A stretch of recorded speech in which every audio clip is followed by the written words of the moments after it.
Shalom, selamat pagi Bapak Ibu Saudara-saudara. Hari ini mari kita merenungkan kebenaran firman Tuhan. Sebelum kita mengawali aktivitas kita, mari kita berdoa. Tuhan Yesus, hari ini kami mau untuk belajar hidup dengan kebenaran firman-Mu. Tuntun kami untuk semakin mengerti, semakin memahami setiap kebenaran firman Tuhan, sehingga kami terus bertumbuh di dalam iman kami, di dalam kehidupan kami. Tolong kami untuk dapat menerima setiap firman Tuhan dengan hati yang terbuka Tuhan, sehingga banyak orang akan mengenal Allah melalui kami. Bahkan hidup kami diubahkan, hidup kami diberkati, dan hidup kami mengalami pengalaman pribadi dengan Allah. Terpujilah nama-Mu Tuhan. Kami bersyukur buat hari yang luar biasa ini, di dalam nama Tuhan Yesus. Amin. Bapak Ibu Saudara-saudara, pagi hari ini saya ingin mengajak kita bersama-sama untuk belajar dari kebenaran firman Tuhan yang terambil dari kitab Roma pasal yang pertama ayat yang ke-17.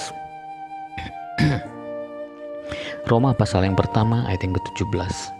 Firman Tuhan berbunyi demikian: sebab di dalamnya nyata kebenaran Allah yang bertolak dari iman dan memimpin kepada iman. Seperti ada tertulis, orang benar akan hidup oleh iman.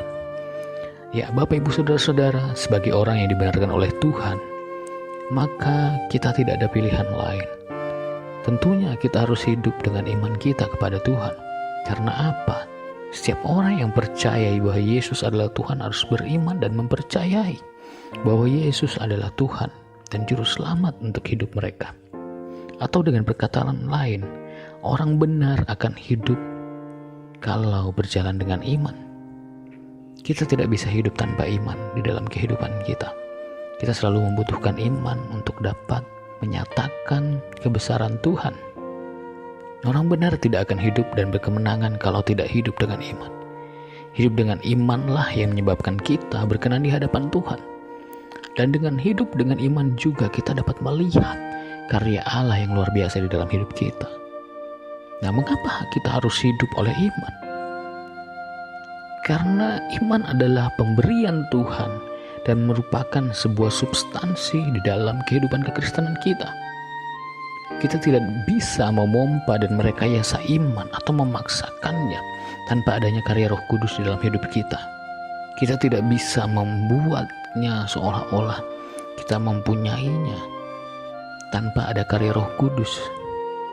Setiap orang yang mengaku bahwa Yesus adalah Tuhan, mereka adalah orang yang sudah dijamah oleh Roh Kudus dan meyakininya, bahkan beriman kepada Yesus Kristus. Hal yang terpenting adalah sikap hati yang percaya. Perlu dipahami bahwa kekristenan adalah sebuah hubungan, dan untuk membangun hubungan kita dengan Allah dibutuhkan kepercayaan, dibutuhkan juga iman, dibutuhkan keyakinan kepada Yesus di dalam kehidupan kita. Maka ketika kita mau melihat karya Allah, dibutuhkan iman kepada Allah dengan sungguh-sungguh. Jadi, iman adalah pemberian Tuhan dalam hidup kita. Dan juga, mengapa harus hidup oleh iman? Karena cara beroperasi kerajaan Allah dan kerajaan dunia tidak sama. Kerajaan dunia beroperasi dengan panca indera, tetapi kerajaan Allah berjalan dengan iman. Ketika kita mempunyai iman kepada Yesus, maka disitulah kita bisa percaya bahwa Dia adalah Juru Selamat. Atau ketika kita sakit, ketika kita beriman, seperti yang biasa Yesus katakan, bahwa Dia melihat iman seseorang ketika Dia menjamah dan menyembuhkannya. Kerajaan dunia beroperasi dengan panca indera, tetapi kerajaan Allah berjalan dengan iman. Panca indera dibutuhkan untuk kehidupan sehari-hari. Tetapi ketika kita bertransaksi atau berinteraksi dengan Tuhan, maka kita membutuhkan iman. Inilah yang akan membuat kita sebagai orang percaya hidup di dalam pertolongan Tuhan, penyertaan Tuhan, kelimpahan, berkatnya, kuasanya, dan mujizatnya dapat kita rasakan di dalam kehidupan kita karena kita mempunyai iman. Dan itulah cara kerja kerajaan Allah di dalam kehidupan kita. Oleh sebab itu, kita harus menumbuhkan iman kita kepada Tuhan terus. Iman kita semakin diteguhkan di dalam Tuhan. Kemudian juga, mengapa harus kita hidup oleh iman? Karena kita dibenarkan Tuhan hanya karena iman.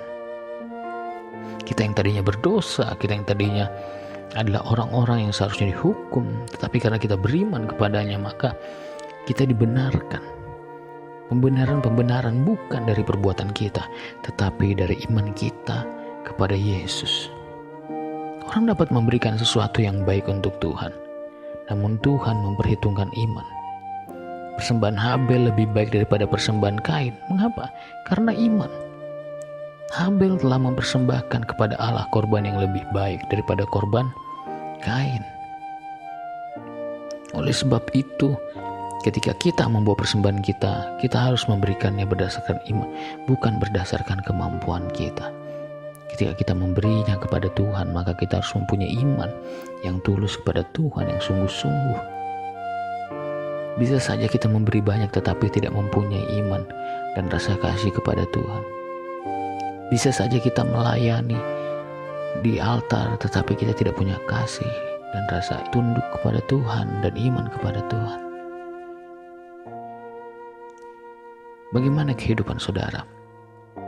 Apakah saudara saat ini hanya melakukan setiap perbuatannya hanya didasari dengan niat lain? Melayani Tuhan hanya ingin dilihat orang, mencari posisi? Ataukah karena iman dan percaya kepada Tuhan dan rasa terima kasih syukur kita kepada Tuhan? Ataukah ketika kita sakit kita tetap beriman kepada Tuhan walaupun kita belum melihat pertolongan Tuhan? Apakah kita berdoa untuk pergumulan kita dengan iman kita? Apakah kita hanya berdoa untuk pergumulan kita karena tidak ada jalan lain, opsi terakhir? Ataukah kita berdoa untuk pergumulan kita karena memang kita membutuhkan pertolongan Tuhan? Kita membutuhkan orang atau pribadi, kita membutuhkan pribadi yang lebih besar dari apapun yang sanggup menolong kita. Apakah iman kita sudah kita bawa sepenuhnya kepada Tuhan? Sebab firman Tuhan mengatakan bahwa di dalamnya nyata kebenaran Allah yang bertolak dari iman dan memimpin kepada iman. Seperti ada tertulis, orang benar akan hidup oleh iman. Oleh sebab itu mari kita terus tumbuhkan iman kita kepada Tuhan. Rekatkan hati kita kepada Tuhan. Eratkan hati kita dan keyakinan kita kepada Tuhan. Dan bersungguh-sungguhlah untuk hidup di dalam kebenaran. Mari kita berdoa. Tuhan Yesus, saat ini kami menyadari bahwa tanpa iman kami kepadamu, maka kehidupan kekristenan kami adalah sia-sia.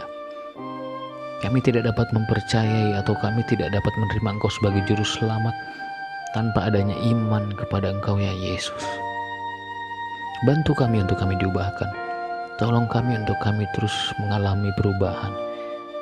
Buat iman kami semakin teguh di dalam Engkau, kepercayaan kami kepadamu terus mengalami pertolongan. Bahkan di dalam situasi yang sulit kami mengandalkan Tuhan.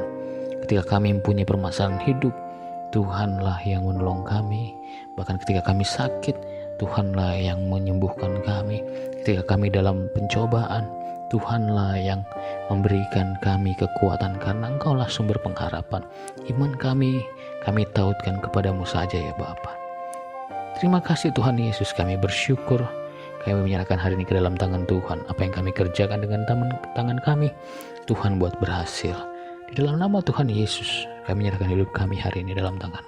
Haleluya. Amin. Terima kasih, Tuhan Yesus memberkati.